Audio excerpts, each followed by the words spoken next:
County. This program is brought to you by Ignite TV.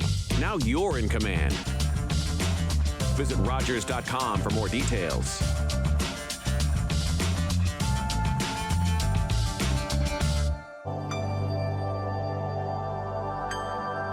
Hi, and welcome to Third Eye View. As many of you know, my name is Lynn, just in case there's some new viewers coming on. Now, today's show, we're going to go a little bit different. Today, I have an author. Now, what she writes is fiction. However, she really does do ghost hunting and paranormal investigations. My guest today is Eva Pohler. Eva, welcome to the show. Thank you so much for having me. You're welcome. Now, you've published a lot of books. Yes, I have a bit of OCD, and this is how I deal with it, by writing. Yeah. It's a compulsion. I can't help myself. Great. That's great. I mean, it's in a lot of ways, it's almost a sense of meditation as well. It is, and it's a way of controlling a world. You know, I do have a daughter who's chronically ill, and sometimes I feel a little helpless. And writing is a way for me to kind of play God. You know, I create a world that I control, and it's a therapy for me. Yeah, that's good. Now, how many books have you actually published? And you go into different topics as well. So that's one of the things I'd like to bring up to talk about.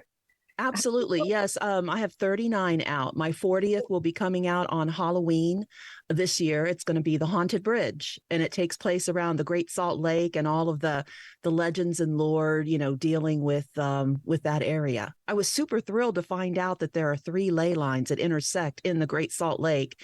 And you know, the Skinwalker Ranch phenomena are occurring there too. My husband loves that documentary. And so I'm just thrilled to write about it. Yeah. Now, I saw something, maybe it was on Netflix or Prime, something about Skinwalker Ranch. And I didn't put it on because I thought, I don't know if I like the sound of that. Could you explain what it's about? Oh, absolutely. There's a ranch in Utah. It's in the kind of in the eastern area, about 3 hours or 3.5 hours away from Salt Lake City. And for many generations, strange things have been happening there. And the Navajo Indian have called the phenomena skinwalkers, but there are now some scientists from various universities that have been out there conducting research, and they do a documentary on television so you can follow their investigations. And they have discovered these flying discs that keep disappearing and reappearing from the mesa overlooking the ranch. And it happens to be on a ley line. And after doing numerous experiments with rockets and all kinds of different electronic equipment, ground penetrating radar, they believe they may be dealing with some kind of wormhole that is making it possible for some extraterrestrial beings to come and go through the mesa at the ranch. That's one theory. I mean, they've been entertaining various theories over the seasons of this documentary. It's quite interesting. Oh, I will have to watch that. Like I say, when I saw the name Skinwalker, I thought, that sounds creepy. Well, the Skinwalker is actually a Navajo belief in a witch that's able to shift into different beings. There are other things that take place on this ranch that have caused them to, you know, sightings of strange figures and mutilations of cattle and other animals, and just strange occurrences that have come through these legends, but people have actually experienced them. Various homeowners that have lived on the ranch, and now this team of scientists. And you are going to write about this? I'm incorporating into my most current story that releases on Halloween. Yes, I'm incorporating that along with other legends. People have claimed to have seen a sea monster in the Great Salt Lake back in the time when they were building a railroad across Promontory Point. There were people from the railroad and also from an industrial workers in the area claimed to have seen a sea monster, a few different sightings of that. And so I'm incorporating legends from all around the area into this story. I'm excited about it. Oh, I'll bet. This must be one of the really interesting parts of you're writing, the research, learning about the legends and the stories and things like that. It must be really fascinating.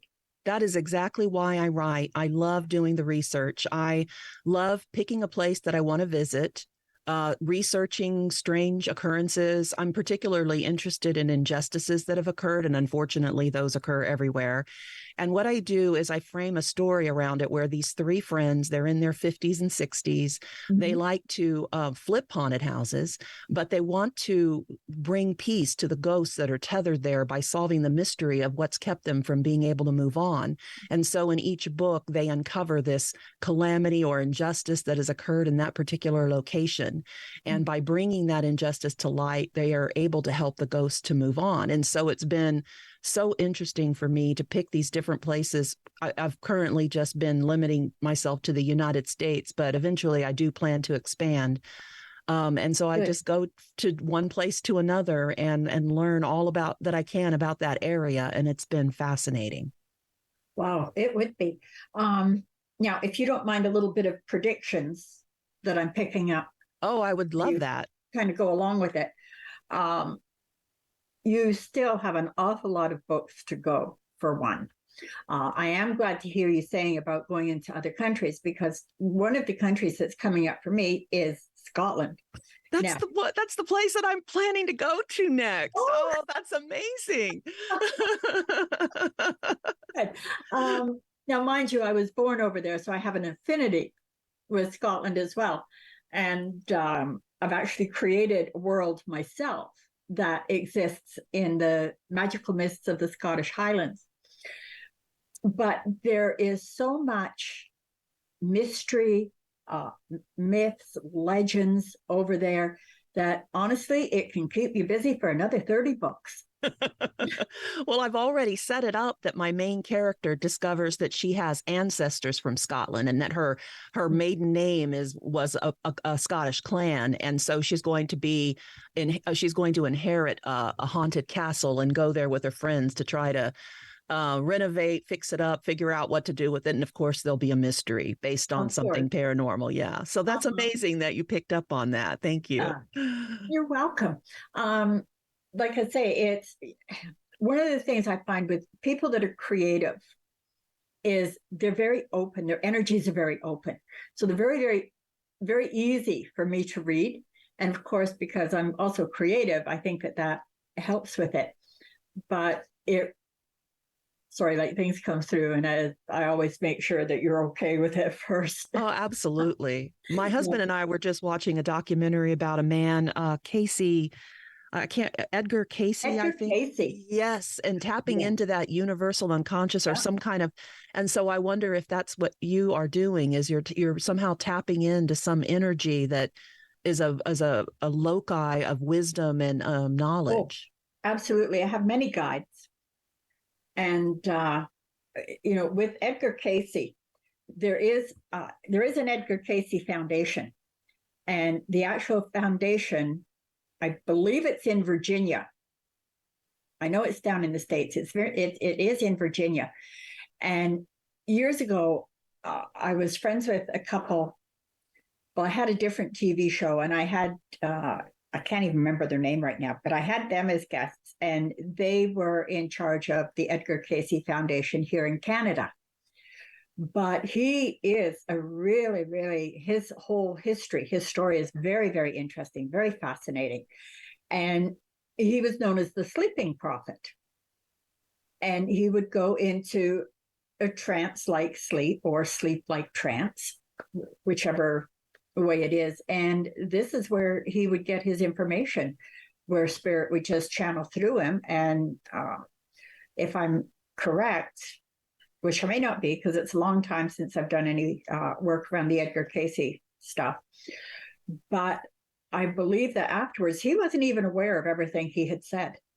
That's what we saw on the documentary, that sometimes he might not even remember when he woke up everything. And I think that's just incredible. And I wish I could figure out a way to tap into that. Well, years ago, when I first started taking classes with tarot and the paranormal, stuff like that, one of the things that we were taught was deep trance channeling.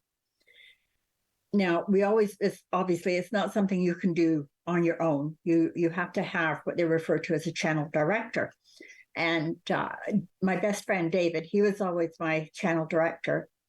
And we would either go up to the stars or down to the bottom of the ocean. I always went by way of water when he took me down. And I had a dolphin that would take me down with magic seaweed so I could breathe underwater and I wouldn't drown. That's amazing. That's very similar to something that happens in one of my young adult novels. That's so cool. Okay. Yeah. And anyway, so I would go down into a trance, a deep channel trance, where spirit would actually come through, use my vocal cords, and speak through me. And we used to have, actually, these might give you some ideas too if you haven't already done them. But when my oldest daughter, Nicole, when she was in high school, and they had in science, they had to pick out, they were given a list of different scientists, and they had to pick one out to do some research on. Well, and the more obscure, the higher their mark would be. So she picked Elizabeth Nesmith Graham, who Michael Nesmith, his mom, like Michael Nesmith from the Monkees, and I don't know how many people remember that far back. Okay. But anyway, she created liquid paper, which again, for those who would have no idea what liquid paper is, many, many years ago, when we Back had at typewriters, we had typewriters. If we made a mistake, I mean, you can't just go back and erase it. So it was this white liquid that you would put it on and then just let it dry and then just type over it. Well, anyway, she came home with this on a Friday. We didn't know who this woman was at the time. And then by the time we figured it out, it was over the weekend. And the library was closed on Monday and she had to have it in on Tuesday. So I called David over. I said, come on, I need your help. So he took me down into a deep trance channel and we channeled with her. Because fortunately she was dead. That was what I had to get Nicole to find out if she was dead. And luckily she was. Not that I wish anyone to die, but in this particular case, right? Right. I understand. Nicole asked the teacher, so is she dead or alive? And the teacher, well, she's dead. And Nicole, yes. The teacher just looked at her. Said, it's okay, Nicole. I know your family. I know your mom. We understand the context. We won't call the police. So anyway, like I say, we channeled with her. And Nicole literally basically interviewed her. That is amazing. Through me. So she took the information, like she wrote it all up, took it in. And of course they had to write down where they got their information from. And my Uncle David came over and my mom channeled with her and I interviewed her. And the teacher was like, all right, good thing I know your mother. Good thing I know you. Anyway, there were a couple of things that she wasn't able to verify because there was no record of it, but everything else that had been said, 100%. So she actually got an A+ on it. That's amazing. That's wonderful. I'm so glad she wasn't made to feel insecure about that experience. That's wonderful. Yeah. When I first started writing, I wasn't a believer. I was a skeptic. Mm-hmm. And I created my own personal flashcards of the Greek gods and goddesses because I also write young adult fantasy based on Greek mythology. Ooh. And I had the idea of trying to use them as tarot cards. But even at the time, I wasn't really sure that I believed in tarot.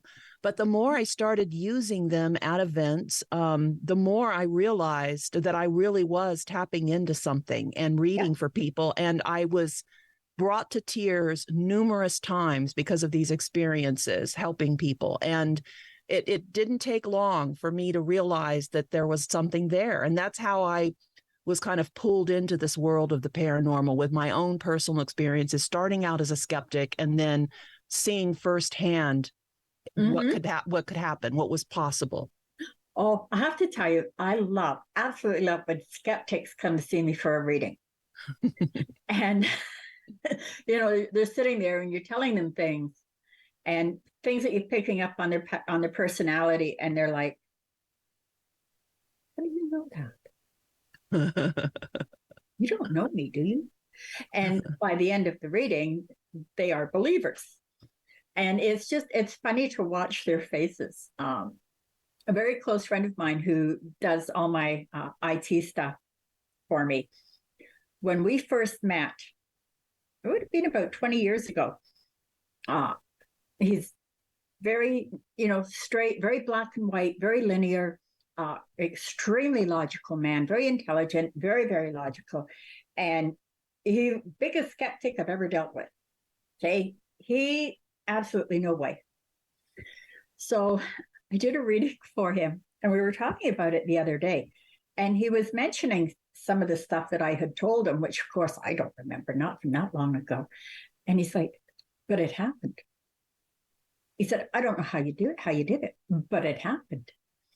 And he was over here one time and we were sitting in the kitchen. And at the time we had a water cooler.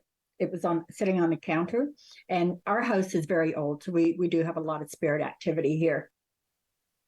And when we got onto a particular topic, the water cooler started gurgling. We went on to a different topic. It stopped. As soon as we went back onto that topic again, it started gurgling. And it did every time we went back to that topic. Well, that just did it for him. That's incredible. What do you say though to relatives who are very religious and worry that what you're tapping into isn't spirit or goodness or God, but is something demonic, and that tarot cards are evil? Because that's been happening to me since I've become drawn into it. I have critics in my family who are concerned and are worried about coming to my house because I may have invited something negative in just simply by doing tarot. What do you say to people like that? All right. First of all, the tarot cards, it's a tool. That's what I say. It's like a form of prayer, just like rosary beads, right? It's a tool. It's not the tool that is negative. It is the intent of the people who use it. And if they use it with negative intent, you've got problems. No different from the Bible. And I've covered this one with ministers, okay, and reverends. No different from the Bible. The Bible itself, there's nothing evil with the Bible. It's a wonderful book. However, how many wars have been fought over the Bible? So we see things eye to eye. I absolutely agree with you. And I've had this discussion with my husband too, about various prayer tools, ways of connecting with the spirit, and how these are just another form. And I've even said that about the Ouija board because he's so anti-Ouija board. Now that I wouldn't play with. I don't anymore, just out of respect for him, but I honestly don't understand why the Ouija board is deemed to be something that's a different type of tool. Can you explain that? Yes, I certainly can. Okay. First of all, the Ouija board is sold as a game. Yes. Okay. It's not a game. Now, I will set a table, but I will not use a Ouija board. Ouija board, pre-made, everything is there. When you set a table, you want to use a table, preferably without a seam. You do the letters of the alphabet, the yes, the no, numbers at the bottom, and you use a wine glass as a planchette. All right. So the wine glass moves around very nice. Of course, it has to be empty when you use it.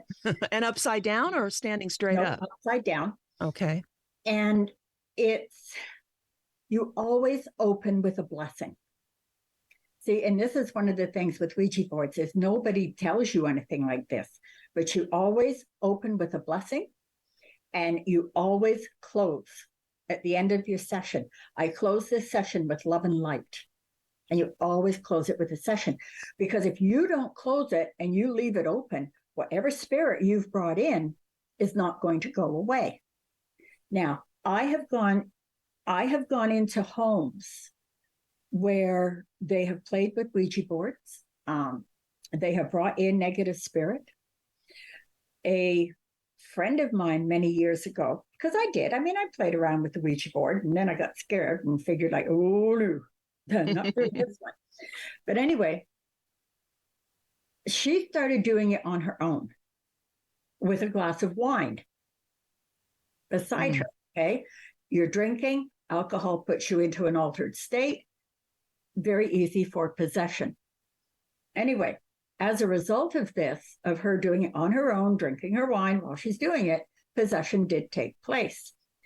And I started to notice funny things with her. Like her eyes would change. They would go black. Oh, wow. And just like dead. So anyway, we were living down in Port Credit at the time in, excuse me, in Mississauga.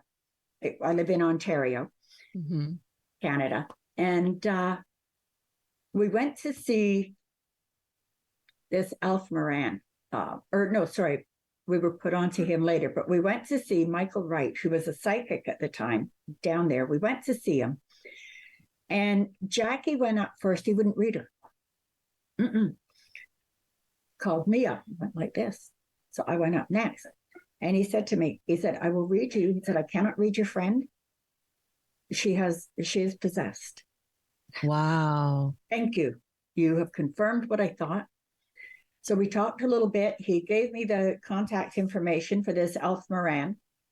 And I phoned, and he really put me through the rigors. It wasn't just, well, yeah, come and see me. Like, he wanted to make sure that I wasn't just making things up. So we went to see him, and he pulled this black hag out of Jackie's body. Oh my gosh, that's terrifying. And he put it into the mirror. So this is why I say no to people with the Ouija board. If you don't know what you're doing, don't touch it. It's not a game.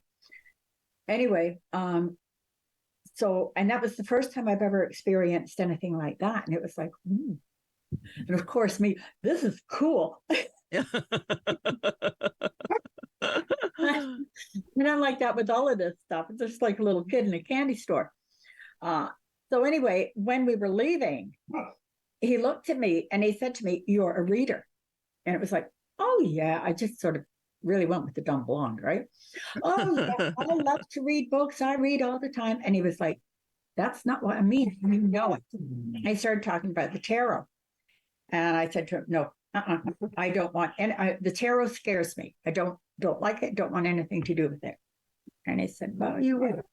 And he said to me that a friend would give me a deck of tarot cards as a gift. I never told a soul.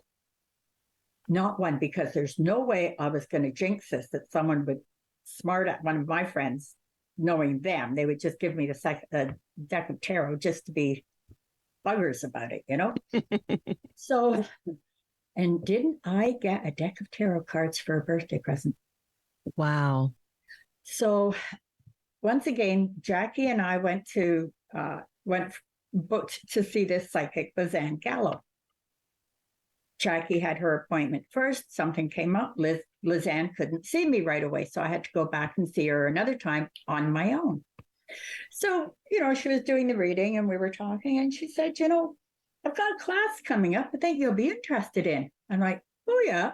She said, yeah, tarot. Okay. It just wouldn't leave you alone, would it? It was calling you. Not. So I agreed to it at the time. This is a long time ago. It was $5 a class. You paid per class. And I thought, well, if I don't like it, I can just quit. But let's just go. It keeps everybody quiet. I was top of the class. Wow. Yeah. Natural talent. Oh, yeah. And it goes way back in the family. And there are so many things that she taught us. And she is the one that taught us, like, you don't drink and do anything to do with the paranormal, because you don't mix your spirits. Right. And you don't want to make yourself vulnerable, right? Exactly. And, it's funny, I've used that little term, that little saying with quite a few people over the years. And it takes a while to sink in, and they look and don't mix your spirits. Oh, okay. I might have to use that line in one of my books. Absolutely. You go for it. Lizanne would love it. I know. Her and David, who is my best friend, the pair of them are both in spirit now. Oh. And they do come through quite a bit.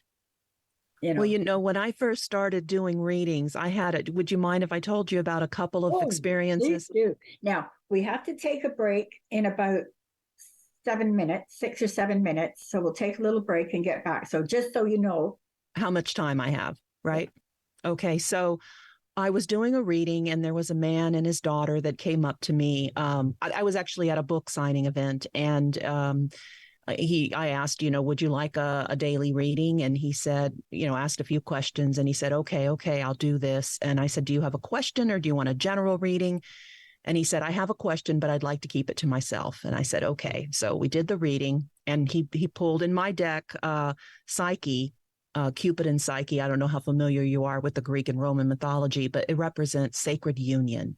Okay. And so when he drew that card, and I said, this has something to do with a sacred union, that you have either met or will be meeting possibly your life partner.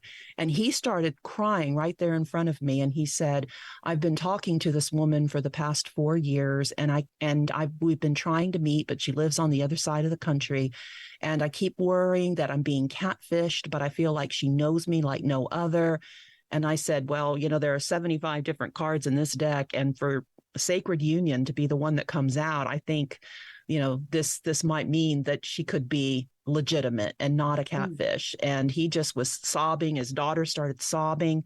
And I just, I still think, gosh, of all the cards, and for that question, for that answer to be so perfect for him, And then there was another gentleman that came up to me, and I had a Medusa there because I write Greek mythology, and Medusa is such an iconic character. So I had a Medusa little figurine on my table, and he showed me his Medusa tattoo and said, I'm so drawn to Medusa. And I said, would you like to pick one of my cards and see, what message that, the gods have for you today? And of all those cards, guess which one he picked? Yes, absolutely. And I told him, normally Medusa has to do with forgiveness. If you can't let something go, it can harden your heart and turn you bitter. But in this situation, I feel strongly that it has something to do with your daughter. And his face just changed in front of me. And he showed me the tattoo again. And he said, the face in my Medusa tattoo is my daughter. And I mean, I just got chills all over my body. And then one final story, I had a fellow author. She said, I've been listening to you doing these readings. Can you do one for me? I said, sure. Let me shuffle. Let me think about you. Okay, pick a card. And she picked Chiron, who is a centaur that has to do with healing.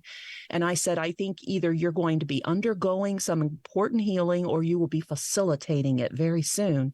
And her face changed, and she said, I'm about to go give a talk on PTSD. And it was both her own healing and facility. And I just chills, So this is how I went from being a skeptic to being a believer, was just firsthand experience and the power of these cards to truly touch people. And it was it's an amazing feeling. It really is. And like, I'm working on a new website, and it's interactive. Now, David is doing, or not, sorry, David, he's here with me, so he's on my mind, on my consciousness. But my friend is helping me do all the IT stuff. I had done this years ago. He already has all the coding for it, but it's interactive. And so you just push on the shuffle button, the cards shuffle, and then you go and you pick. And the accuracy is absolutely amazing. And this is one of the things that got Michael as well, because again, being the skeptic, and he's like, I don't know how this works. I know how I did it, but I don't know how does it work? How is it? It comes up so accurate all the time. And it's like, it just does. Yeah, that's where somehow it's connecting with the spirit, and the spirit, I believe that the spirit is the one manipulating what happens to help, get the message through, right? Absolutely. I mean, the spirit comes through the subconscious, tells us how many times to shuffle, tells us which cards to pick, to do to cut, like when you're doing it online. And it's all about energy, right? Because everything is energy. That's what I've come to believe. Yes. Yeah. But anyway, we are going to take a short break. Okay. And then when we come back, I've got more questions, and I'll bet you've got a whole lot more stories to tell. Oh, I do. All right. So don't go away, and we'll be right back.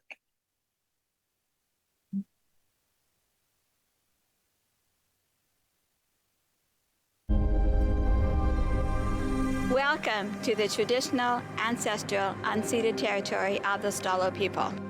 The Stalo are people of the river. I'm so thankful for the courage and resiliency of our ancestors who lived on this land since time immemorial. Each of us have gifts from the Creator, and our Creator has a plan and purpose to be fulfilled in our territory. As we embrace our traditional teachings, we can lead the next generation into the fullness of what our Creator designed.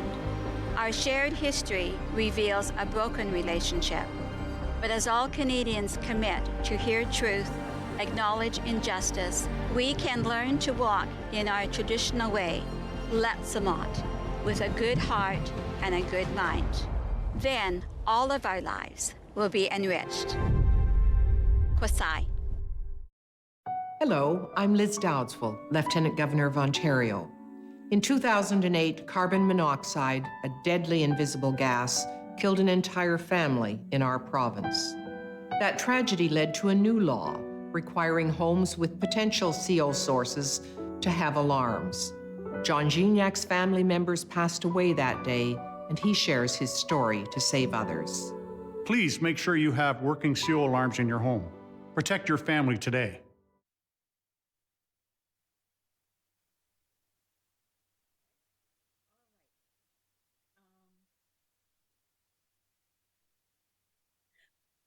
Okay, and welcome back.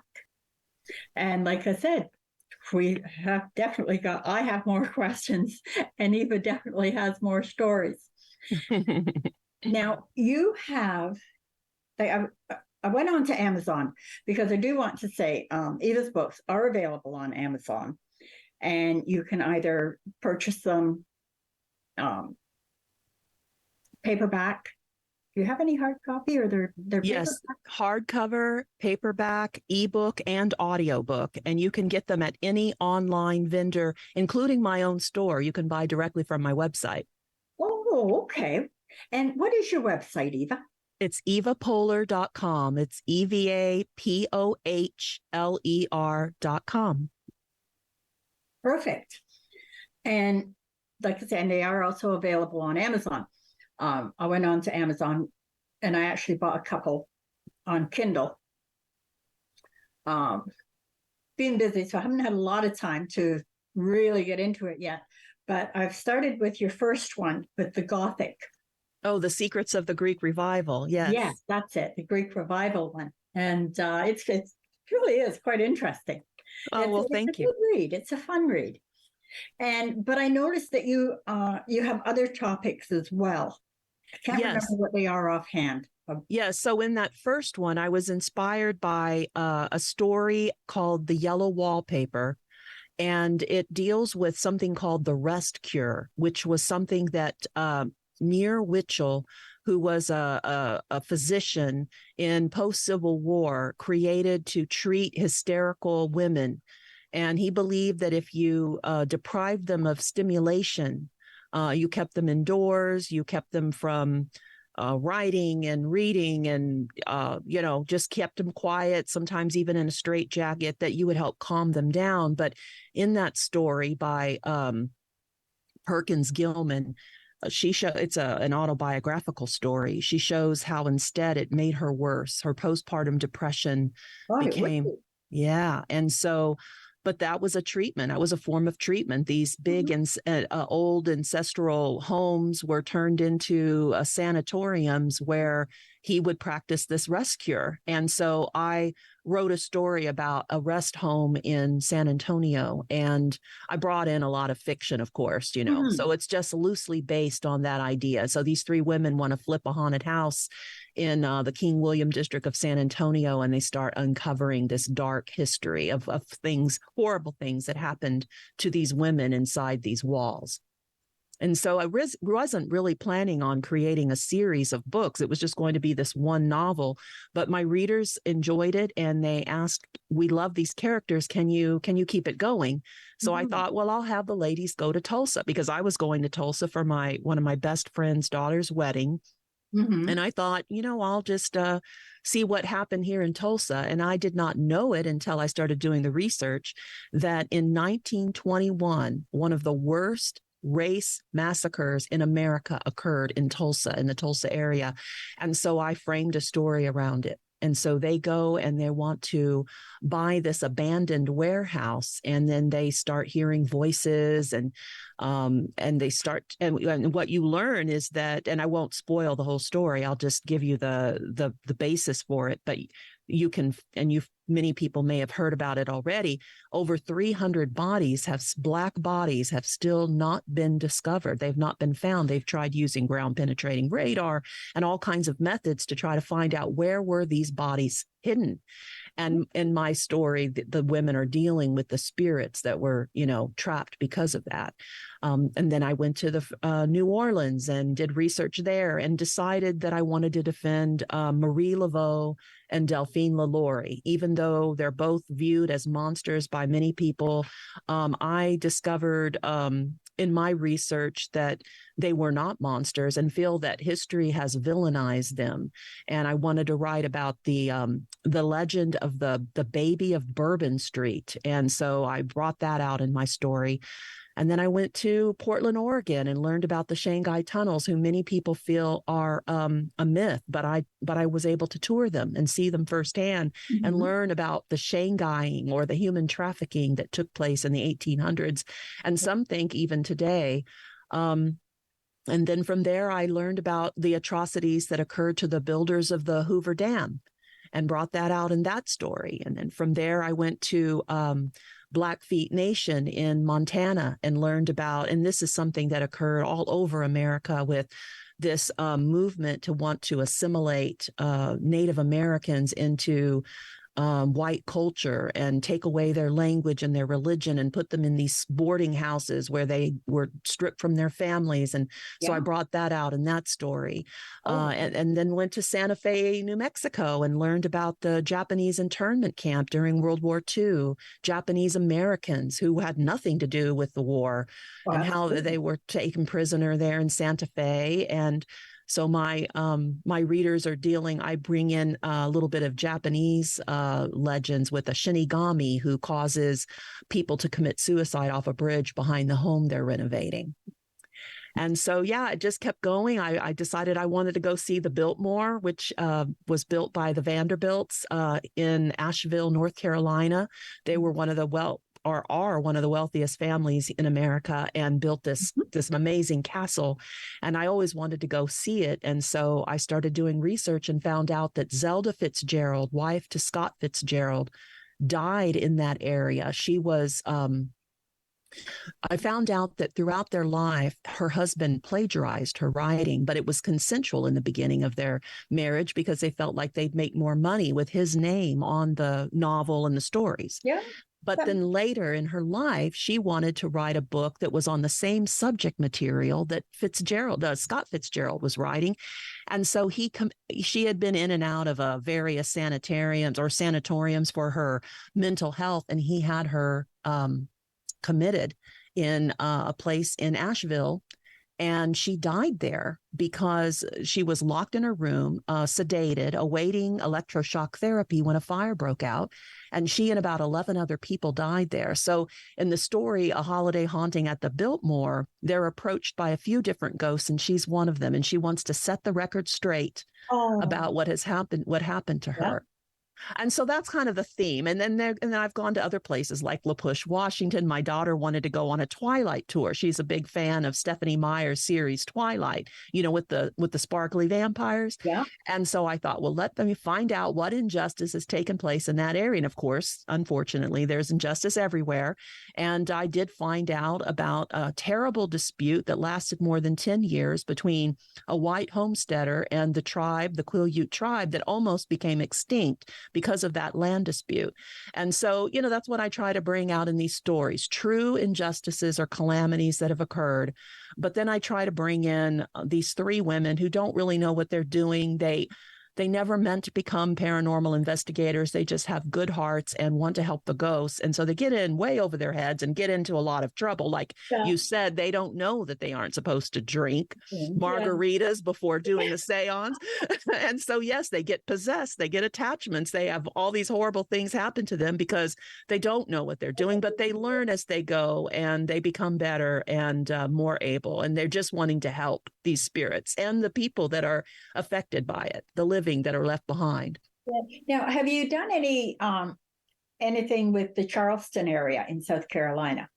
No, I have not. Now there's a place for you to go. Okay. I'll put it on the list. Oh, absolutely. God, I can tell you stories about down there.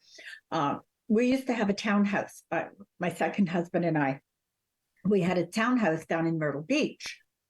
And of course, it's not too far from Charleston. So, and I used to love going into Charleston. Well, this one time that I was down there, I went on a ghost tour. And I got talking to the tour guide.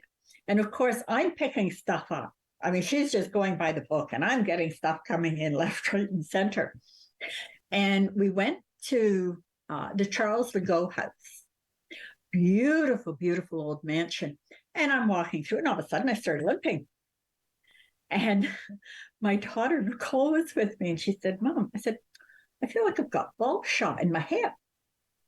And she said, Mom, what's ball shot? I don't know. Oh, my gosh. It feels like, right? And I was limping all the way through, and people are giving me funny looks. I left the property, the limp went away. Well, apparently, Charles Legault, when he was there during the Civil War, he was shot in the hip. Well, of course, what they used with the muskets was bulb shot. And he was shot in the hip. So I was picking up on his energy there. One of the most haunted cemeteries is in Charleston. And I went to visit that one, and I didn't like it. I got partway in. I wouldn't even turn around to walk out. I backed out. I wouldn't turn my back on them. Because you felt something negative there. Yeah, it was that negative. In Merrill's Inlet, there is the story of Alice Flagg. And where's that? Where's Merrill's Inlet? Merrill's Inlet, it's north of Charleston, and it's just south of Myrtle Beach. I see. Now, the story of Alice Flagg, this is really quite interesting. Her family, they owned a rice plantation, so they're up there in the social standings. And Alice would go down to the water's edge, and she met this man, or young man, and he worked in lumber. Well, the two of them fell in love, but family wouldn't have anything to do with that because that was below her station in life, right? Mm-hmm.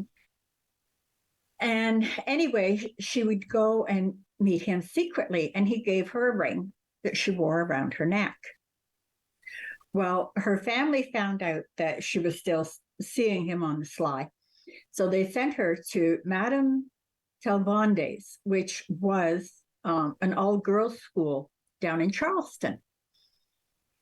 And every day she would go to the pier, to the docks, to see if his his lumber ship was coming in so she could see him. Never did. She got caught in the rain, I believe. Anyway, she ended up with pneumonia. So her brother, he was a doctor, he was a physician. He went to get her, and what today is like an hour's drive, back then, it was a 3-day journey with horse and buggy. So he went, Allard, that was his name, Allard. He went to get her and got her, took her home, put her in bed. And when they took her clothes off to put night clothing on her, they found the ring around her neck. Well, they tore it off and threw it out the window. Oh, gosh. And to this day, her spirit is still looking for that ring. Oh, Now, that's an interesting story. oh, but it doesn't stop there. Okay. Where she's buried, because you can actually go to her grave and it's just got Alice on it, no last name, anything like that, just Alice. And legend is that if you walk backwards around the grave 3 times, her soul, her spirit will appear. Ooh. And it does. She does. Because you've got to know that I'm going to try it, right? That's what I was just going to ask next. Did you do it? Absolutely. It's like, oh, I got to do it. I'm going to do this. And I did. And she did. She came around. She has actually come to the house, like not anymore, but she would come to the townhouse we had and come and visit. She connected with one of my daughters quite a bit. And it was just really, really fascinating. And then there's the gray man. He walks the beach of Merrill's Inlet. And during Hurricane Hugo, the gray man is seen, because he died at sea during a storm, and his soul, his ghost, is seen walking the beach by one person, one family, just prior to a hurricane. The family that see him, their house will be untouched. Wow. The family that saw him just prior to Hurricane Hugo, everything around them, it was destroyed. It was destruction. Their house was left untouched. They had beach towels hanging over the railing on the balcony. And I mean, they left like everybody else. And when they come back, those towels were still hanging on that balcony. That's incredible. Sounds like I need to go to Charleston and Myrtle Beach and do some research. You definitely do, because there's all kinds of stories there. And another place to go, Harper's Ferry. Okay. And it's in Maryland, but I think it corners on 3 states, but I know Maryland is one of them. And John Brown, his spirit can be felt there. And Harper's Ferry, the bloodiest battle during the Civil War, was fought in a farmer's field, in a cornfield in Harper's Ferry. And apparently the ditches ran with blood. Wow. It was such a deep massacre. So me being me, I sat down. This was years ago when I could sit down and still get back up. I sat down on the ground, just by the ditch, and everything, the whole battle unfolded in front of me. Oh my goodness. And I actually sat and I watched that battle. Now, when you see something like that, are you seeing it in your mind's eye, or are you seeing it like you can't even tell if it's real or not? I mean, okay. Normally I see it here, but in that case, I was seeing it visually. That's amazing. Wow. It really was. And I'm sitting there like, oh my God, this is so cool. So you weren't afraid. You were excited. Oh, I was. I really was. I have learned how to do protections. All right. Like to put protections around me, which I do. And this whole field, it intrigues me. It fascinates me. It's a passion for me. And my teacher, Lizanne, she always used to say anything like this. I'm like, she used to love watching me learn new things, or when things happen. She said, you're just like a kid in a candy store. See, I don't have the fear either. And it's something that has been difficult for me to explain to my husband, who is worried about, something negative being brought home. I told him about the protections. I've learned how to bless myself. And I also always do a blessing before and after any session.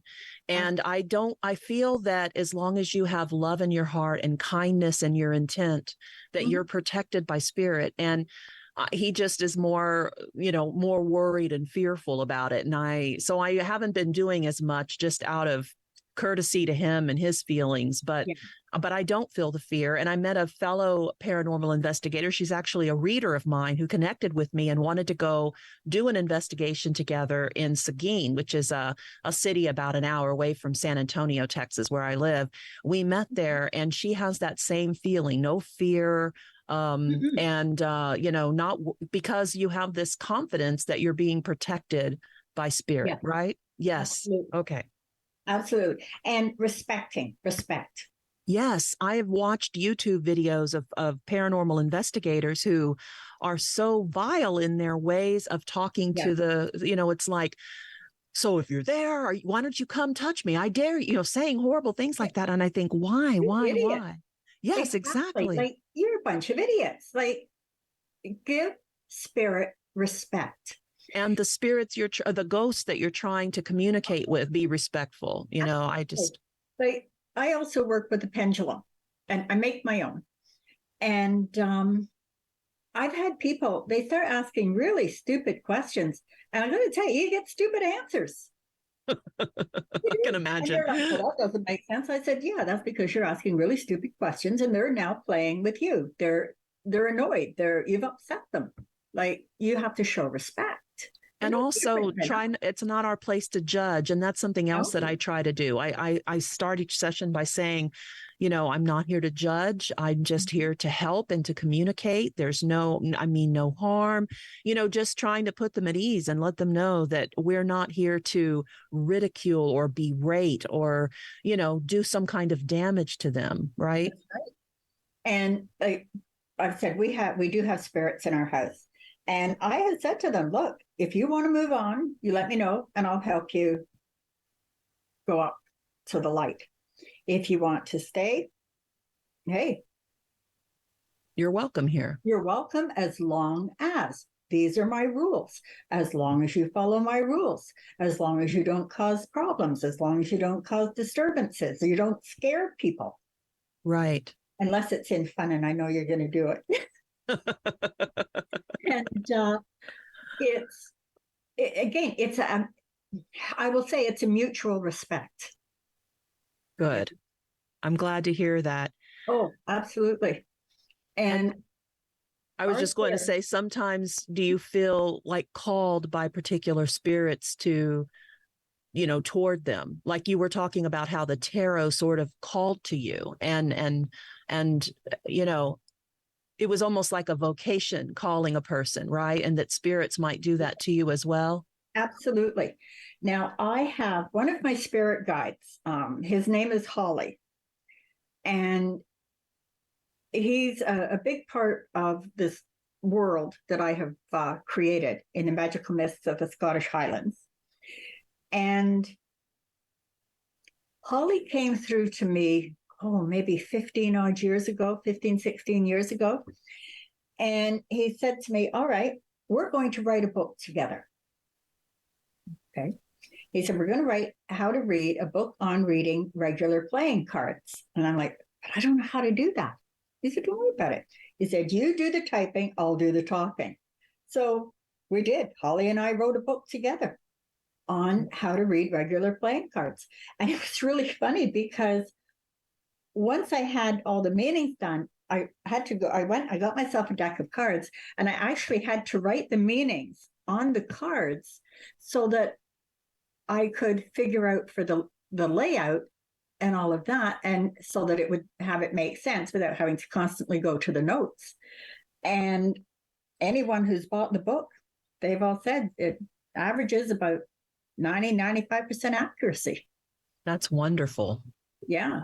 And I have created my own deck of oracle cards using my artwork. Beautiful. Thank you. And even these, my art is all guided by spirit.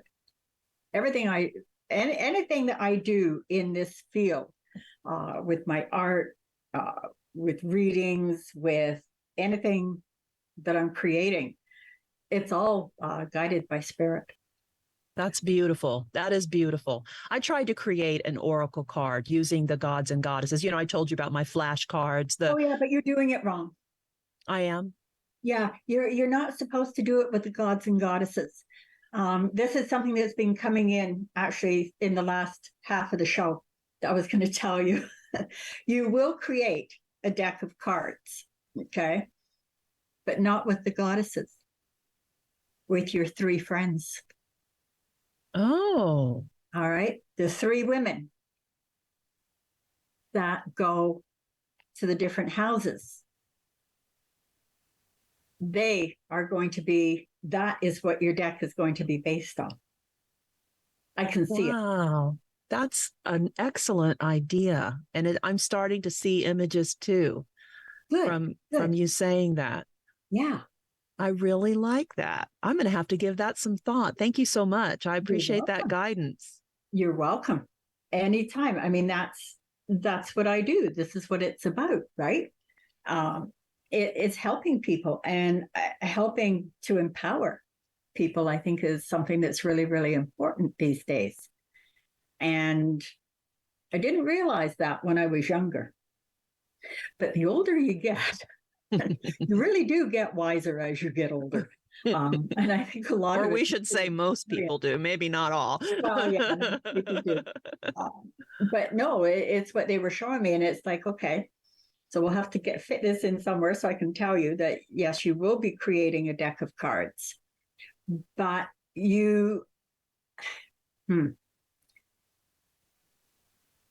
I'm just trying to get the right wording here. Where you're going with the gods and goddesses, you're creating something, you're basing it on something that already exists, where it has guidelines. Okay. Yes, that's true. Now, my work, that's fine. Okay. This one, for example. Okay. I don't know how well you can see that. This is about movement. Now, with my art, I've taken all the guidelines out. I just go with the flow with it. I just guided by spirit. Okay. And I get told what colors to use. I do encaustic, which is crayons on with hot irons and hot plate. I get told what colors to use. I get told how to use the paper. And it's like, go with the flow.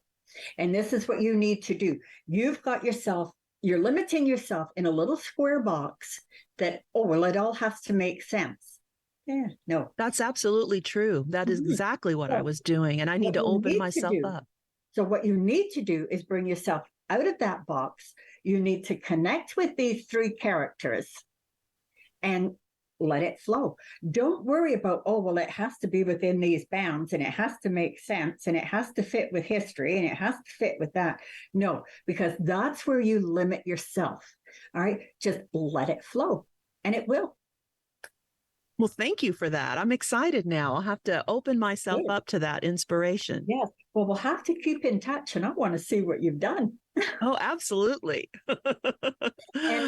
And Eva, if you do have any other questions, please feel free to ask, check.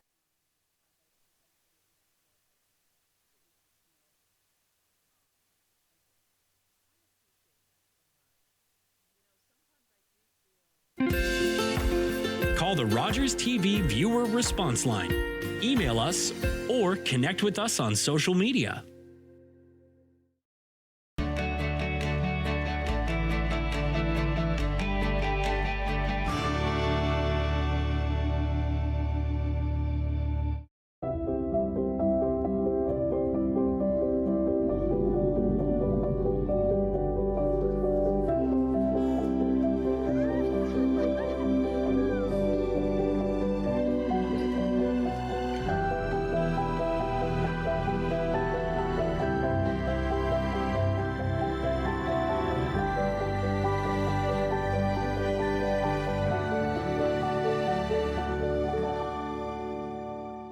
Tuesdays on City TV. We find missing people who have slipped through the cracks and we bring them home. We need to talk about how you figured out this location before us cops. We all have our secrets. You kidnapped a child. And you kidnapped a man. I tell you what to help with and you help with it. You can't manipulate me. But I did. I'm your partner. No partners.